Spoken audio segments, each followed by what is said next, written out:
Huge thank you to our corporate partners and our partners, as per usual. Corporate partners being BASF, BMS, CAPS, Cobart, Emax, Integral, Enterprise Rent-A-Car, Mercer, Nationwide Vehicle Recovery Assistance, S&G Response, and Sherwin-Williams Automotive Finishes, as well as our partners, Aztec, the Green Parts Specialists, Indasa, New Kids on the Block, Prasco, and the Innovation Group. So, little disclaimer, as we do each webinar, again, hopefully just puts these guys in a bit more of a comfortable place. So the views and opinions expressed during the following webinar are those of the individual contributors and do not necessarily reflect the official policy or position of the contributor's employer, organisation, committee, or other group or individual. Please respect all contributions, and we encourage you to join the conversation via the interactive functions available. And here's our fine lineup. So Q4, where are we now? And again, we're all in probably very different places, but we're certainly faced with similar challenges. So we've got ourselves Michael Golding, Network Manager at LV.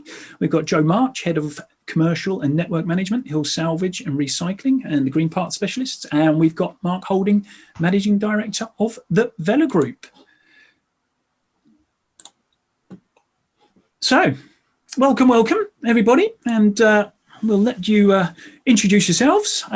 Some of the faces familiar. Mark making his third appearance, I think. So he's trying to catch up with Chris Weeks. I know that. He's got a competitive edge about him. But I'll come to you first, if I may, Michael. So just for those who might not be familiar with yourself, if you can just provide a brief introduction. Yeah. Hello, everyone. I'm Michael Golding. I'm the LV Network Manager. I see our network repairers, including our number of our sole sites. Just briefly from me, obviously, I think this is my second time actually on, and good to be back. I think from last time, it's for me, obviously a lot has changed, but it'll be good to get the view of from Joe and Mark as well, just to see what those month changes look like for them as well. So it's been interesting time, to say the least. Great stuff. Thanks, Michael. And we will delve further into the details very shortly. Joe, I'll come across to you if I may. So just a brief introduction from yourself. Good afternoon, everyone. I'm Joe March from Hill Salvage and Recycling, Head of Commercial Management here. Having joined some 8 months ago. My primary role is managing our key contracts with insurers for salvage and total loss disposal, and the introduction of our Green Parts tool and platform into repair networks. Great stuff, Joe. And I know it's been a busy time for you, so we'll find out all the details very shortly from yourself. And Mark, if I can come across to you, just again, brief insight into, well, what's been happening with you in the last few months, I suppose. Yeah, thanks, Mark. I'm Mark Holding, Managing Director of the Vela Group. We have currently 8, soon to be 9 sites, mainly across the northwest, but we have one down in Herefordshire as well. Back for the third time, so obviously after the hat and the t-shirt that comes with it, I think you promised, Mark. So I thought I'd been killed off at the end of season 1, but I've made it into the sequel, Lockdown 2. Yeah, interesting time. So interested to see what comes up today.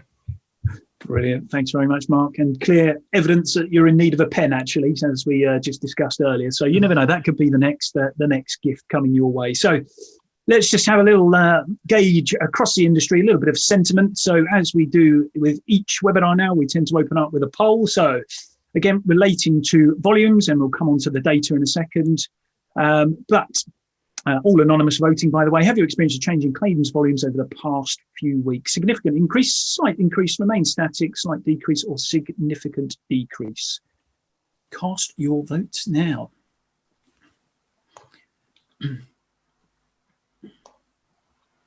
Okay, so we'll just give people a little bit of time for those votes to come in. Again, always just interesting. Each couple of weeks seems to be a very different response. Cast our minds back 2 weeks, and I think everyone kind of voted either remain static or below. So it'd be interesting to see what materializes now. And again, we are seeing very much a kind of geographical split. No definitive split, but there does seem to be changes geographically across the industry. So in polling, let's share the results there. So 40%, slight decrease, 32 remains static, significant 14. So, and again, 14% still seeing increases in volume. So that's a really good sign. Great stuff there. Now we're going to just jump across again in terms of some data hot off the press. So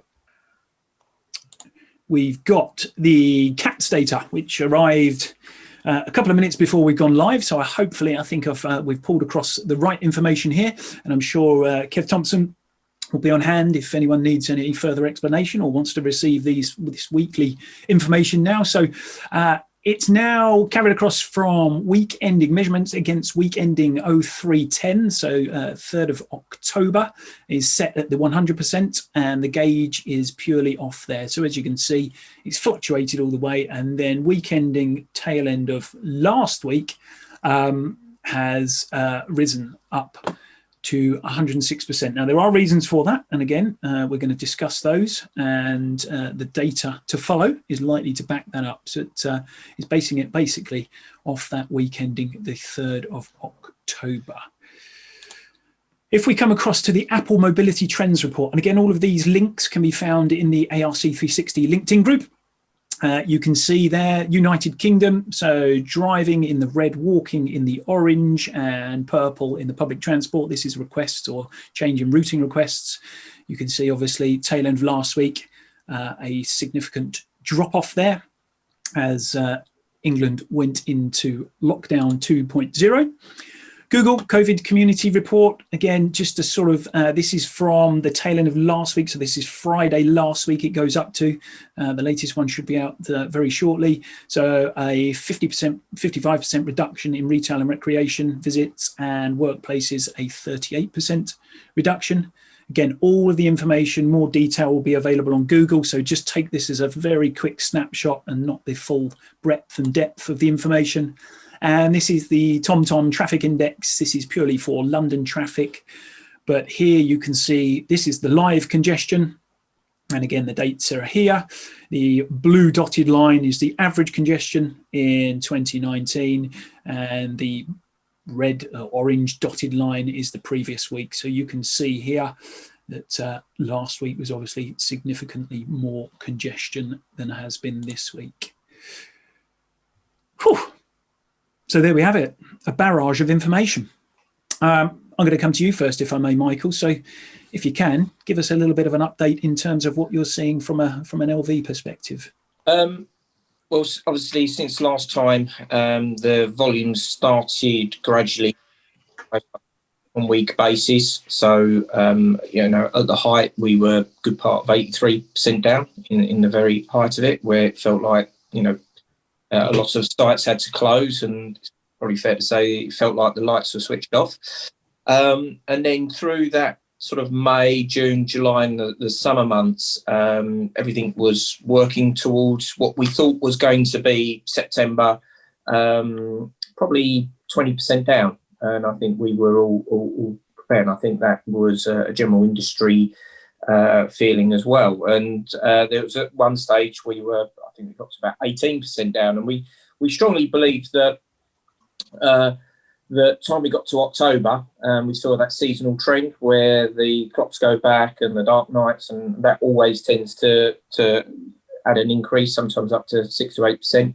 And we thought, well, we should be there or thereabouts. And because of several changes within the network, we were able to get repairers basically back to pre-COVID for a period of time, which was looking really promising. So I think we were sort of all ready to sort of go. And then obviously this lockdown 2.0 has came along, which I guess really in hindsight wasn't a massive surprise, but it came along and it felt as if it stalled and we've gone back. It's not obviously gone back to the level.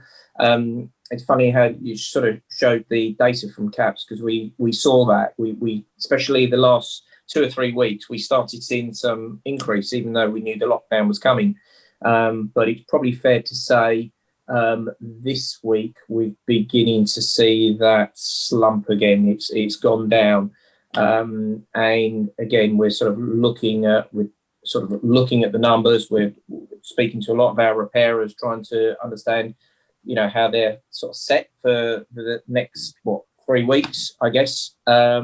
Obviously, some of them have been able to build up some good booking lead time, so getting customers ready and prepared, and they're carrying on as pretty much as normal. I mean, it's been testament, I think, to not just our own network, but the industry. A lot of people have just, carried on. They've been more prepared for this time. So I think that's good in that regard. Yeah, definitely. Yeah, and a great insight there, Michael. And again, I think it's something that Mark touched upon before we went on air, that it almost kind of, the few days before lockdown 2.0 seemed like a bit of a kind of, a Christmas rush period, if you like, before it did tail off. And again, the numbers there probably do indicate that. So Mark, I'll come across to you, if I may, just to kind of expand on that. Now, you've obviously been in kind of, an interesting position, because the sort of 3-tier system, you were implicated in that. As you said, you've also got sites in different parts of the country as well. So you've kind of seen it from every angle, if you like. So tell us a bit more about your experiences. By implicated, obviously it wasn't me that spread it across despite any rumours. So no, it definitely wasn't me. But yeah, the majority of our sites sit in Liverpool, Lancashire, kind of Manchester footprint. So we feel like we've never really been out of lockdown. Our trend on claims has been very similar to the graph you put up, especially the Apple kind of data. Really, we had the dip, we kind of got back up, and I think we were talking and saying, kids go back, clocks go back. That will be the start of the upward gradient. September was good for us. Volumes did go up, and we started getting quite excited. We got up to 75, 80%. And then in October, I think, as the restrictions started to kick in, once we moved up to tier 3, we have 2 sites in Wales as well. We started to see a deterioration in volumes, and probably pre-lockdown, I reckon we were probably heading down to about 70%. Then last week was a really strange week. It started off, as we said, the pre-Christmas rush. Shops were open late. There were queues outside Primark because everyone was trying to get the last £6 t-shirts and stuff. So we had that element, and then Thursday, Friday, it's fallen off, and I reckon we're probably norming out at about 50-60%, probably close to 60 at the moment. It's hard to tell how much lag there might be on some claims coming through, so kind of watch this space. So we've because we've not been out of it, and obviously the key thing was the change from with the job retention scheme being extended. Obviously getting plenty of notice on that was really helpful. So obviously we'd ended furlough for the last couple of staff we had. They came back Monday, and then especially those that were clinically extremely vulnerable had to get furloughed again. So they kind of were back in Monday, off again Thursday. So I think from a planning point of view, that job retention scheme's probably helped quite a bit from a confidence element, really. And obviously, like everyone, we've got a bit of a been there, done that sort of feel to it. So definitely the same on the claims. Great stuff. Thanks very much, Mark, indeed.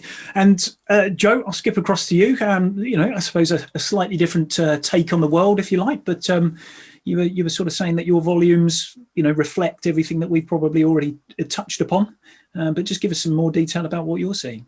Yes, similar to Mark and Michael, our volumes over the course of the last couple of months have been down 30%, but last week was our busiest week since lockdown. But we're seeing it day by day. The volumes are beginning to tail off. Aside from the total loss volume, our GPS orders, our green parts orders, have gone up 35% last week. So it probably coincides with the fact that there's been a mad rush of repairs, perhaps, within the repairer networks, and we're seeing a vast increase in the number of requests for our green parts. So from our perspective, it's business as usual. Where we lose in one area, we seem to be gaining in another. But nationally, it makes it quite difficult to understand where you need to put your resource, because obviously we're from Skelmersdale. We've been in tier 3 for quite some time, and and although we've seen a decrease in total loss volume in the northwest, and perhaps with some of our requests for repairs, other parts of the country we've seen quite an increase. So it's just monitoring it day by day, so you can plan where you put your resource in the country and understand operationally where you need to be to make it work the best for the business. Great stuff, and good news in terms of the green parts. And Definitely. What I didn't know when I arranged this was obviously you, Mark, and yourself are pretty much next door neighbours up there in Skelmersdale. Indeed, we are. So that's a good thing. There you go. Michael, let's just talk a little bit about the kind of the regional piece, if you like, because there does seem to be huge variability between those who are kind of reporting, it really is business as usual, if not, a slight increase potentially for some. And others, again, Mark's already sort of referred to it, that, where volumes are down. So do you have a sort of picture of that from an LV perspective? Yeah, it's very volatile, I would say. There's been a couple of areas that have been London is sort of consistent. It often looks as if it's down in volume, but less than other areas. Areas like Leicester, although despite their lockdown, probably fair to say that it felt people just carried on as usual, and the frequencies stayed. Some areas we're beginning to see in the northwest, in and around Leeds as well, that dropped. So it tends to follow the sort of, if you like, the news of what you were hearing within certain areas, whether it was going into lockdown 2 or 3. So, but it was changing time. And it's from our point of view, where we look to really closely monitor repairer volumes to make sure that, we can control that, whether it's, too much or not enough. It's been very difficult because we continue to run all the reports and monitor, and we still engage with all of our sites on a regular basis. So trying to do any prediction on volumes has been very, very difficult. But I think from a regional, apart from a few isolated areas where you see that consistency, the rest has been very, very volatile. Yeah. And I think we've certainly, as I say, seen that reflected in terms of some of the voting, that we've seen over the past few weeks in terms of people's volumes and where they are with business at the moment. So we've spoken about the kind of, we talked weeks ago during lockdown 1.0, if you like, and we were kind of all had our sights set on Q4, and we were saying if it returns to 80% volume, we'll be on the money. We'd all be kind of happy with that.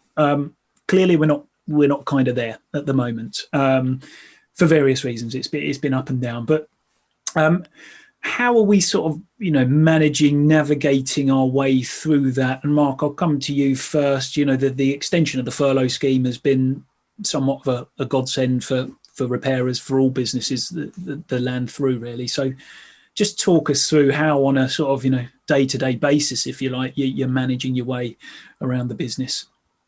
I think that's the key terminology, Mark, day-to-day, really, because it has been so volatile. The change to furlough, to bring in flexi furlough rather than the solid 3 weeks, has been a real blessing for us, really. One of our biggest costs is obviously staffing, and we can't do much about overhead, and everything else is variable, dependent on the number of repairs, really. So being able to almost turn your staff costs into a variable cost based on the volumes has allowed us to turn it up and turn it down as and when by site. Obviously, being a regional group, that allows us a bit more flexibility as well in terms of either moving staff or moving work around, dependent on peaks and troughs. So that's been a big help to us. But predominantly, it has been almost daily, half daily, just checking on how things are doing. Have we gone busy or quiet in a particular area? Do we need to furlough someone, bring someone back? But it's nowhere near the levels we were. Obviously, running running reasonably. When I say busy, I think everyone's definition of busy has changed quite a lot. But running reasonably steady for a while. We had a decent diary of work, so we've not had to do anything drastic. And I think the main bit is looking at the deadline of the 2nd of December. Obviously, looking at how much political capital Boris has used up, you can't see him extending it, but he also promised a good trade deal and no national lockdown. So a massive pinches of salt being taken with those elements, really. So I think that's the main bit. If it ends up being just 3 weeks, I think it's just a case of being sensible with the use of furlough, but nothing like it was last time when I'd never even heard of furlough when I first put it in place. I was on this call we were just discussing it because we'd just gone into lockdown, and we kind of didn't know how long it was going to last or what it was, or if any of us were going to be here, to do it, because were people going to be driving and stuff. So I think if it's 3 weeks, then we're already a good chunk of the way through it. I think most people have got a decent bank of work, and it'll be all eyes to 2021. I think for most of us, with Christmas being a bit of a strange period as well. Yeah, definitely. Yeah, we've certainly got a few things, challenges potentially to come between then and now, 2021, which we will touch upon hopefully if we get to that point. Now, Joe, you've kind of alluded to the fact that I suppose a slightly different approach, but something we've touched on in previous webinars is kind of this, multi-skilling, or the importance of multi-skilling people in-house within a business. And you suggested that, you've kind of, moved some of your workforce across to sort of future developments that you've got underway at the moment. Yeah, I mean, there's many different facets to what we do here, Mark. And what we realised as we came towards the end of the last lockdown period was the eagerness of the number of staff who wanted to come back into work, but weren't necessarily in a position to give them work to do because it simply wasn't there, or they weren't trained to carry that kind of work out that was available. So we've gone through a period with the staff where we've given them dual roles. So where one area of the business tends to quieten down, we can move them into another area of the business where they can continue working. Because we've got to think about the staff and them going home and being away from the workplace. They don't want to be home anymore. I think the honeymoon period of being at home on furlough is long gone for most people, and we've certainly seen that with the staff. And yeah, we're literally going through quite some huge redevelopments here, and we'll be a 26-acre site by the operational site, that is, by the end of the year. So we're doing quite a lot of work on our new warehousing infrastructure in order to facilitate the removal of more parts and put them on the shelf for same-day dispatch. So as I say, we're taking members of staff who would have otherwise been relatively quiet, move them into other areas of the business where they can provide benefit, feel valued. Great way to manage it. Great way to manage your way around things. And yeah, I mean, it's great because obviously it's catering for that uplift in demand. So that's a perfect sort of recipe that you've got there. Now, Michael, I just want to come across to you just quickly. This kind of, this 80% Q4 thing that we kind of everyone had on their radar. Is that still, the target, if you like, from your side of the world? Is it still a realistic, or are we all sort of need to realign the goalposts slightly and start talking different figures? I honestly believe that we're probably going to sort of flatten out to where we are, depending on what the 2nd of December looks like. To be honest, what we are looking at is more, 2021 really, what that's going to actually, I won't say we've written the year off, but I think it's almost sort of making sure that we're putting a lot of our efforts now into what next year is going to look like. It's as I say, it's so hard. We look at these the figures every day, and then we do a lot of work with all the sites on a weekly and monthly basis, and it's so difficult to predict. So I think for us, all our efforts are going into the longer term planning around what that network looks like. And I think Mark was spot on there. We're saying trying to understand what that normal volume is going to look like going forward. Is it going to be down? Are we going to have more people working from home? So is the rush hour going to look different to the way it was or not? Even though we are seeing a lot of traffic's on the road, is that spread out during the day? So I think it's going to potentially change those dynamics slightly. But again, there's still going to be some people that may prefer not to go on public transport, and obviously, use a new car, or potentially start buying one extra car for the family. So I think it's going to be interesting to sort of gauge what the volumes are like. I think how that sits with us obviously can only be based on claims data. So we sort of monitor once it's, if you like, so after the event scenario, and then we can make adjustments from there. But I think long term, I think December will be what it will be, and then it's going to be just putting our efforts into starting the new year, hopefully for a better year as well. Okay, great stuff. Well, that leads us nicely on. So let's just run a couple of polls. So there we go. So confidence factor. So how confident are you as a business in managing lockdown 2.0 / regional restrictions during Q4 and possibly into Q1 2021? Very confident, confident, uncertain, or not confident? Let's just take a little snapshot there. See what the sentiment is across the industry. Again, all voting is anonymous. And whilst we're there, anyone who's tuning in and got any questions or anything that you want to chip in, please use the Q&A panel as we go. We've got plenty to talk about, we know that, but if there's anything really pressing out there. Okay, so votes are still coming in. Okay, let's end it there. Share those results. So confident 53%, 35% very confident. That's great news. Uncertain 13%. So, probably no surprises there. Good thing is there's nobody who's not confident, which is great. And if we just jump across again, looking ahead, Michael's just touched on it there. As I said, lots still to come between here and 2021. So beyond the immediate challenges, what timelines are people now looking at being the point where the industry settles into a new normal? What that new normal will be is anyone's guess right now, but I think all the indicators are we're in this until kind of March, potentially. There's obviously been some good news on vaccines earlier in the week. But when will we start to see the industry settle into what we can class or define as normal, whatever that normal may be? So just any more votes, get them in as we go. And we'll end that one there. We'll share the results. So there's a good confidence that Q2 2021, 60% believe that's when we'll settle into a new norm. Q3, 28%, a little bit longer term, 6%. And again, Q1 2021, 6%. All right, there's some great stuff there.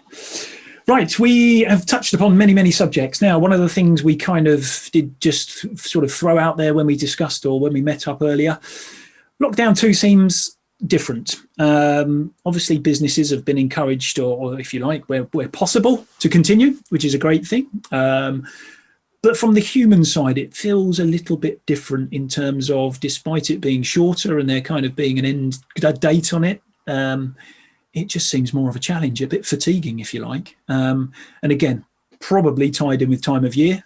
We said it, you go to work in the dark, you typically come home in the dark, all these things. How are you kind of managing your way through that in terms of motivating personnel and keeping them engaged, on the ball, etc., and looking ahead to the future? Mark, I'm going to jump across to you in the first instance, if I may. Yeah, well, I think you obviously touched on quite a few of the key bits there. I think everyone is kind of hitting the mental wall at the moment. I think for a lot of us, it's I think everyone's getting a little bit fed up of the restrictions on their lives, for necessary reasons, and we are finding that is starting to have an impact.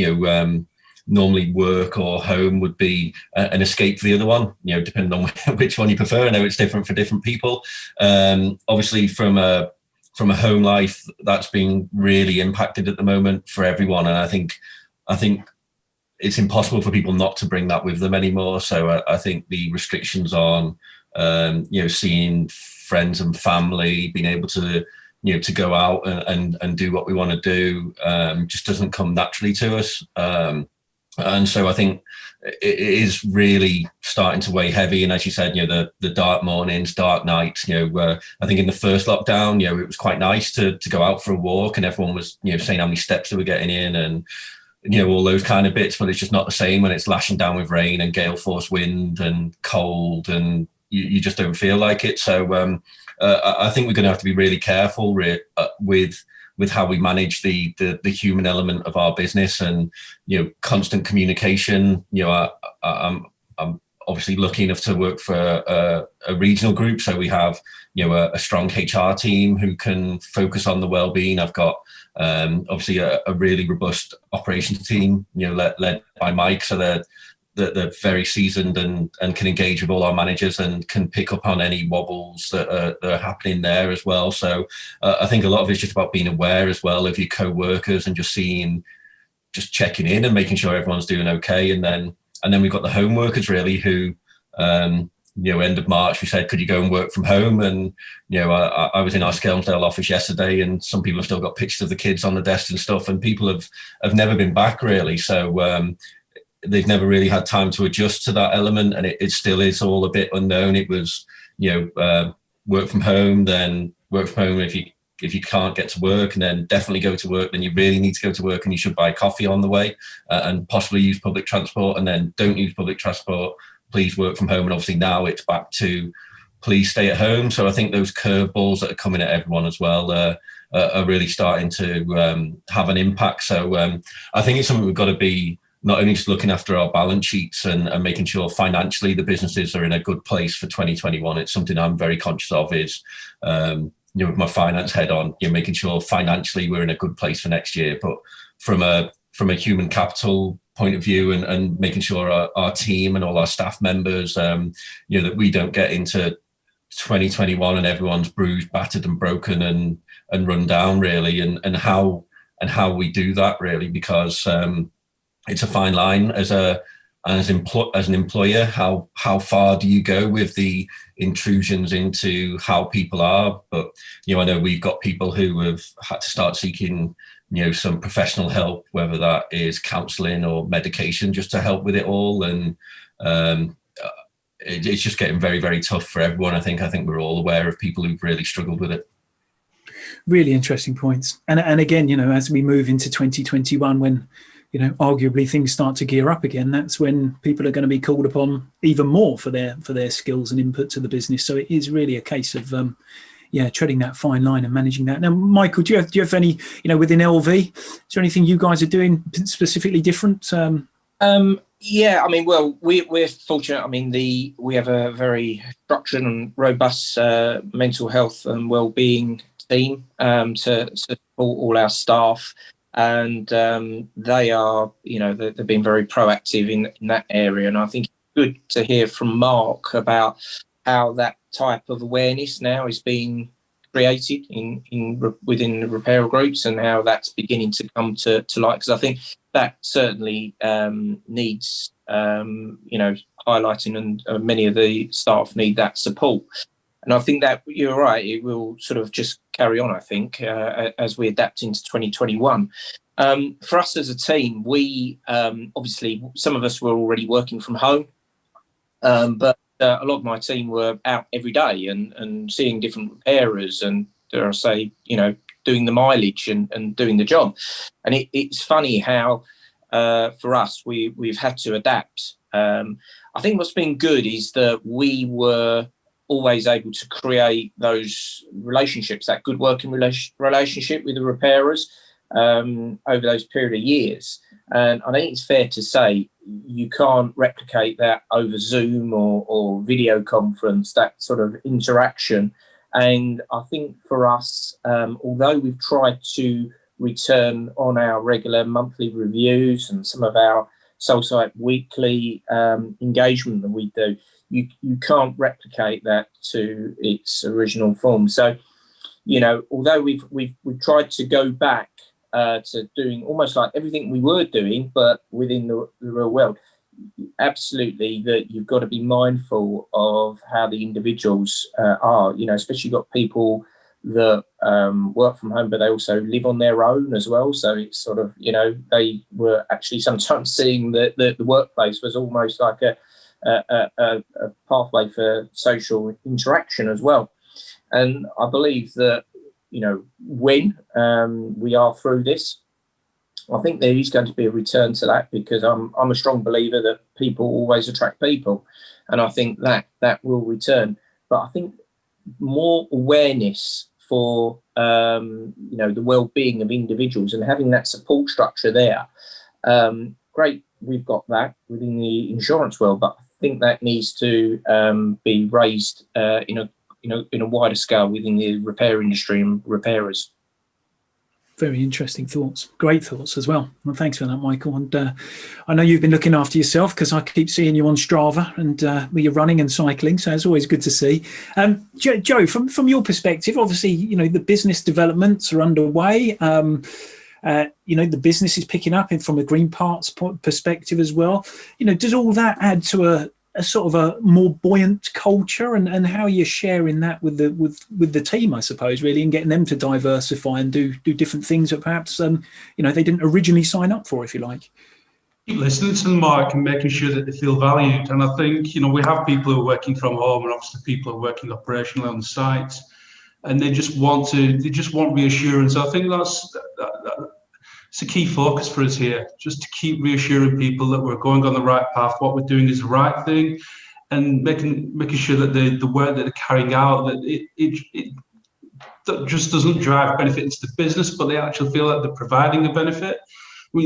Biggest question of all, everybody's back of everybody's mind is the word redundancy.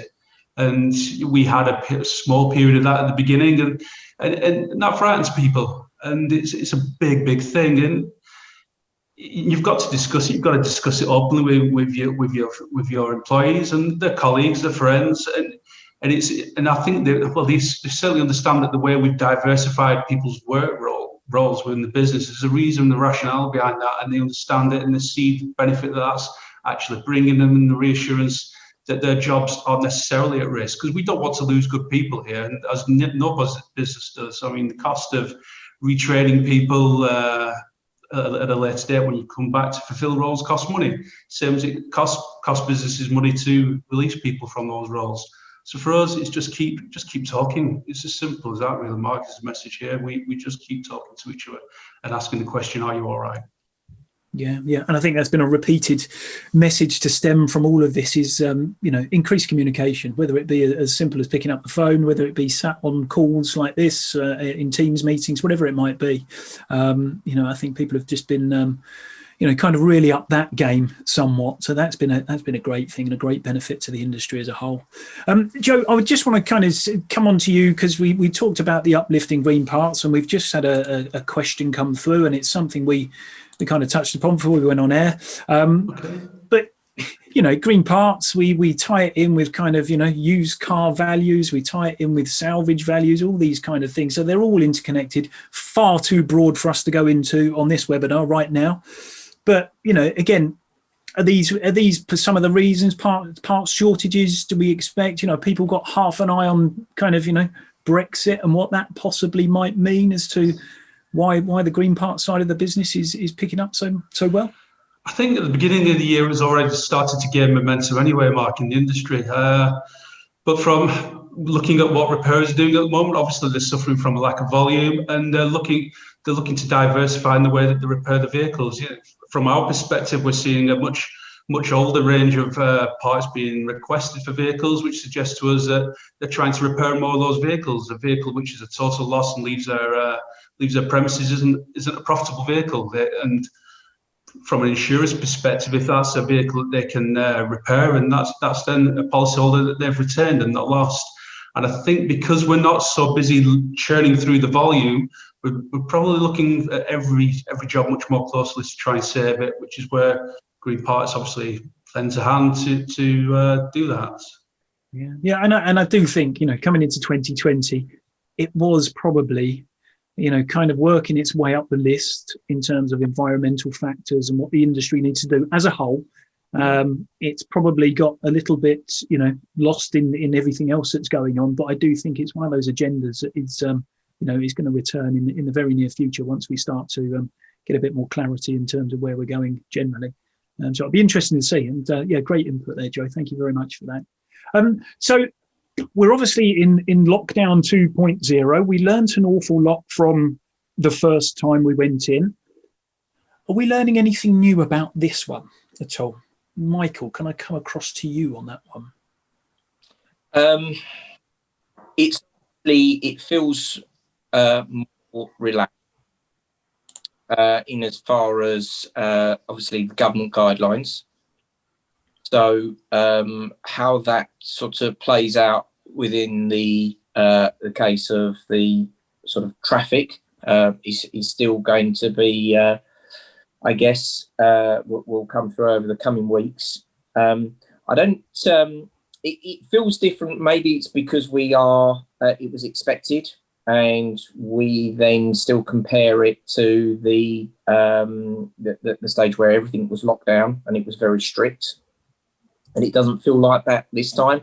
How that plays out in the results and, the 2nd December is obviously to be confirmed. And obviously, as Mark has said as well, it depends what Boris decides to do after the 2nd December. And if he keeps to his word, obviously that's going to be massive. I think for us, though, we've done a lot of work in the last few weeks as well to almost try and get a lot of stuff done now in almost ready for next year. So, there was a lot of stuff. If anything, it gave us an opportunity to put our focus on, if you like, the to-do list that was more longer term. So, we've done a lot of work around things like automated instructions, going straight into management systems. We've rolled out things like live chat as well to our repair network, which I know a lot of our repair networks repairers like, because they can get instant responses from our claims handlers on things like policy access and all that. We've done a lot of work around age debt as well, trying to get age debt into a better place, which was a really interesting exercise, not just for a repairer's side, but our own as well, where we could find out that actually we can improve. And obviously, financials is so important to all repairers. And then obviously we've done things like, we're able to introduce a scheme where we can start paying for out-of-tax assessments to help repairers financially there. So all of these things were, for us, always designed as sort of long-term. So it was almost like that to-do list. Let's bring it forward, put a lot of our focus in there, on the basis that, it will save us a bit of time for hopefully next year. I'm not sure it'll play out like that, but that was the theory. But in conjunction with that, in the last few weeks, we've obviously continued with a lot of focus on the things like auto raise, which I know Mark is also involved with, trying to make sure that we're in place for that, because there's still a skill going to play out. And we want a good platform for the whole industry to be able to attract young people. And of course, we're also still, preparing and having discussions around what to do if Brexit, and there is a lot of what if, what's going to play out there. So I think for us internally, all we're doing now, obviously, is doing what we can for repairers, assisting, helping in various areas, just to make sure we sort of ease any kind of financial, restrictions.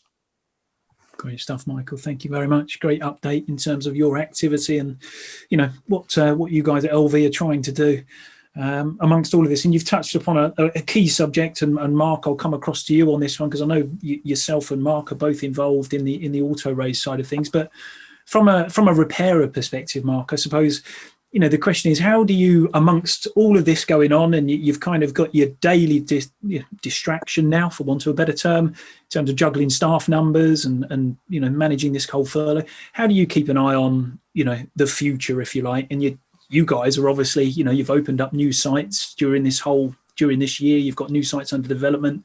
How do you keep an eye on everything and staff coming in, apprentices for next year, technology, all these bits and pieces? I panic face because maybe I'm not now. No. I suppose one of the key areas for me is obviously having a really strong team around me. Really allows people to focus with great detail in specific areas rather than a small group of people trying to have to worry about everything. So from a training point of view, we were lucky to bring a technical trainer in. It was on the 1st of April. So, that's someone who can really focus on our multi-skill apprentices that, is obviously working well. From that perspective, we managed to get 2 silvers in, the skills contest, which is great considering, these guys are multi-skilled. So they're doing all 3 disciplines, but have got silver in one particular area. So, having people who can focus on those bits on their dedicated areas is key. I've got a strong finance director and finance department, which allows me to, relax a little bit, that I get a heads up and a warning sign around those bits as well.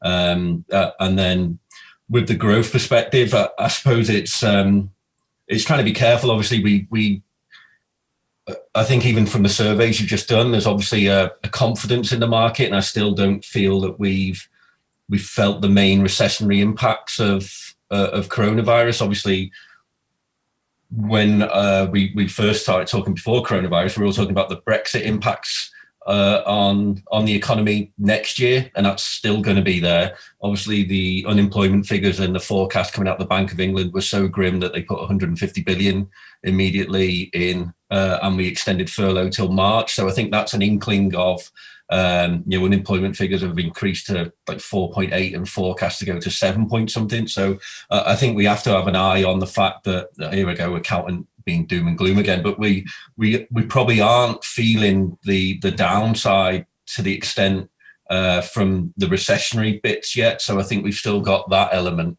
and the main bit for us is just making sure we keep one eye on that, not getting too carried away, whilst being confident in our plan really, and making sure that, for me as the managing director, I've got a strong team to deliver that.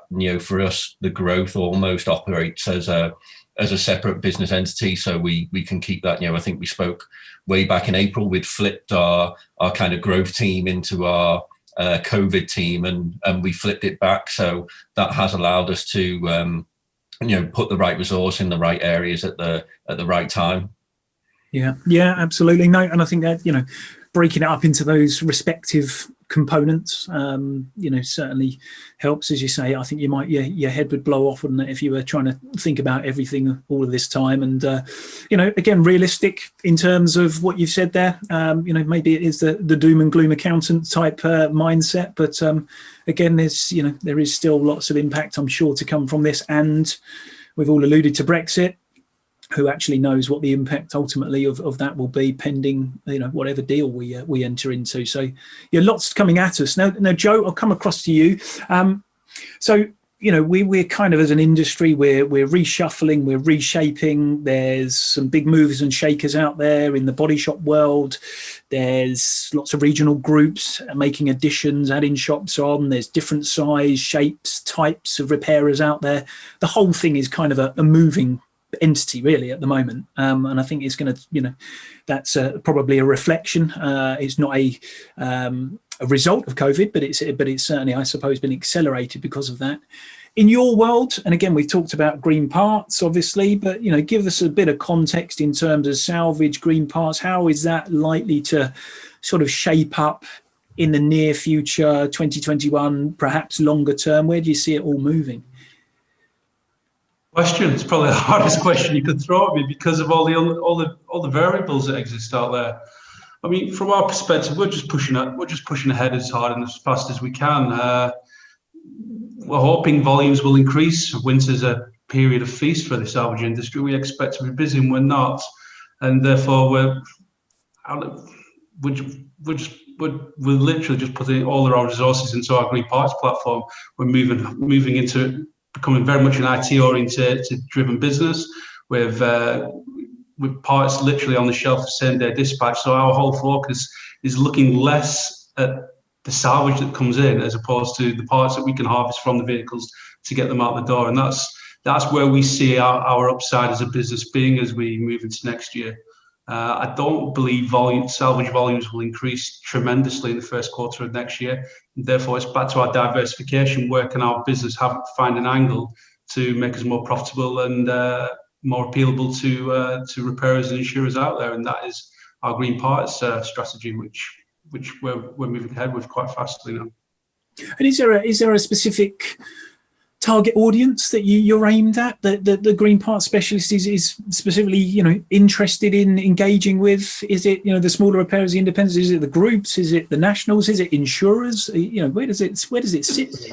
It's a platform for everybody, Mark. It's an online platform where everybody can place orders for their parts and receive virtually exactly the same levels of service. Obviously, those insurers who are most keen suppliers with the vehicles, which gives us an ability to supply more parts to them, and that's the angle that we take as a business. Those who support us, we'll support them further. But from a repairer's perspective, it's irrelevant the size of the repair. It's the level of service that we offer is consistent across the board, which is next day delivery for every part that is ordered on our platform. Prior to COVID, at the moment it's 48 hours, but a big push for next year as we move into Q1 is to actually get back to our next day delivery service.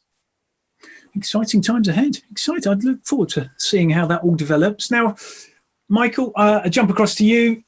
So, as I said, there's lots of movers and shakers in the industry recently, nationwide being the biggest one. We've touched upon it on recent weeks and webinars, seen a lot of the regional groups develop, grow, take on board new sites. So we're seeing a lot of movement at the moment within the market. But, what sort of impact does that have on you? You've obviously got your solar site, so you're kind of, taken care of in one essence there. You've got your network, which is great. But does all this type of movement disrupt, an insurer, so to speak?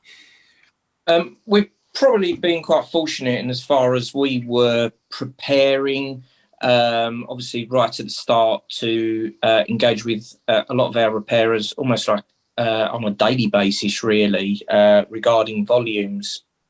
And there has been a lot of changes, but I think for what we've been able to do as a priority for us, we've sort of looked after both our sole sites and our general network, and we've been able to do that almost like jointly without sort of too much disruption.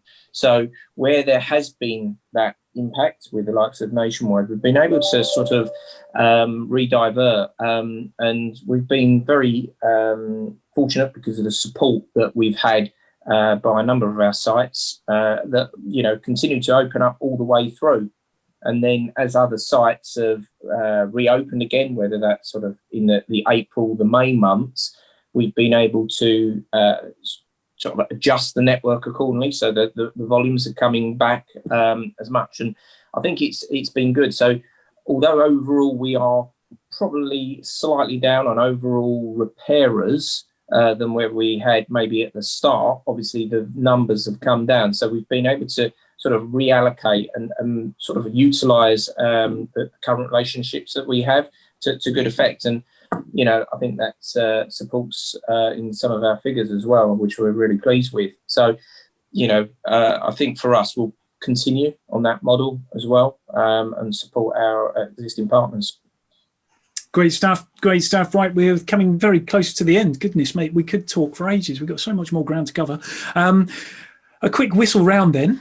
So Mark, Q4, the remainder, where are we? Goodness me, I'm going to make a bold statement and say we're 6 weeks, 7 weeks away from, I'm not even going to say the word, but until we potentially all have a day off or two. What's your kind of, where your sights set for those remaining few weeks of 2020? I think the main one is looking after staff wellbeing and staff welfare, really just trying to keep an eye on everyone, make sure everyone's okay, continue to give consistent performance. I think we've noticed a change in consumer behaviour, that a little less forgiving than maybe they were in the first lockdown. So I don't think there's going to be any relaxing of expectation from drivers. So continue to focus on the basics, really. Good CSI, good key-to-key cost control, and an eye to our staff welfare, and then continually just trying to engage with our customer base. Cash flow still remains deadly important to everyone. So those that are paying very quickly, it's a massive godsend, and those that aren't probably need to look at it, because I think that is the game changer, really. It's been the big differentiator for us. So a focus on that, really, for us. Great stuff. Thank you very much indeed, Mark. Joe, over to you. It's just the remainder of Q4, the remainder of 2020. The online office Christmas party, I think, Mark. we're all missing the social engagement, and it's a big part of what we do here at Hills. So that's definitely, from my perspective, a small area of focus in terms of the staff, really, and making sure that although it's been a tough year, let's try and make it a memorable one towards the end, and make people feel as though we're coming out of this.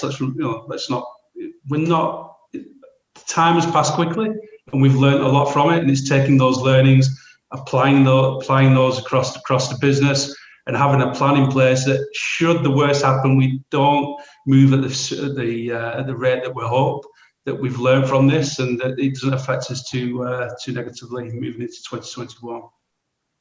Look forward to reports of that Christmas party, and send you an invite. We've talked about all the learnings in recent months, and to think that we are going to carry all these things through and have in our armoury for another day, another situation is great, and I think the industry's really sort of banded together in that sense. Michael, from your perspective, again, the remaining few weeks of 2020, where are the sights set? It's again planning 2021. I think it's fair to say we're going to continue with that constant focus of how we can assist and support our network, and what we can do further, help them. So it's constant engagement continued. It's obviously disappointing that the Christmas parties and the other industry events can't take place, but I think for me, it's all about, let's look forward to 2021. Let's be optimistic about it. We will all get together again at some stage. And for myself, I'm very fortunate. I've got a great team that interact with all our repairers on a regular basis. And for us, it's probably, I guess, almost like, although under the circumstances, I won't say celebrating 2020, but we've been able to get through it, and I think that's sort of evidence of how good the team works together, but also the whole network and the industry as a whole. Yeah, definitely. And a lovely way to round off there. So thank you very much indeed for joining us today, everybody who's tuned in. Thank you, obviously, to Mark, Joe and Michael for joining us today. More to come from us. So week beginning the 23rd of November, we have a week of various sessions, conference sessions online, 2 a day.